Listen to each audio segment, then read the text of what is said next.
தருமபுரியில் சனத்குமார் நதியை ஆய்வு செய்த பாமக சட்டமன்ற உறுப்பினர் சௌமியா அன்புமணி நதியை சுத்தம் செய்து ஆக்கிரமிப்புகளை அகற்றி பாதுகாக்க அரசு நடவடிக்கை எடுக்க வேண்டும் என வலியுறுத்தினார்.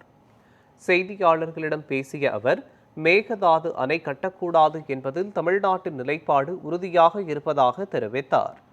மேலும் சட்டமன்றத்தில் வந்தே மாதரம், தமிழ்தாய் வாழ்த்து மற்றும் தேசிய கீதம் இசைக்கப்பட்டதை வரவேற்று அது பெருமைக்குரிய விஷயம் என்றும் கூறினார்.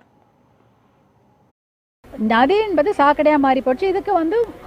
இதுக்கு முக்கியமாக இதை முதல்ல தூர்வாரி க்ளீன் பண்ணி முதல்ல குப்பையை அகற்றணும், அப்புறம் தூர்வாரணும், கரைகளை அகலப்படுத்தி அந்த என்க்ரோச்மெண்ட் எல்லாம் ஆக்கிரமிப்பெல்லாம் சரி பண்ணி அகலப்படுத்தி கரையை பலப்படுத்தி பக்கத்தில் நீங்கள் ஒரு மக்கள் நடமாடக்கூடிய அளவுக்கு இந்த பகுதியை செய்துட்டாலே இந்த சனத்குமார் நதி சுத்தமாயிடும். முதல்ல நம்ம இந்த நதியை க்ளீன் பண்ணணும், ரெண்டாவது அந்த உள்ள கலக்கிற குப்பைகளை தடுக்கணும், மூன்றாவது கலக்கக்கூடிய கழிவு நீரை சுத்தப்படுத்தி கலக்கணும்.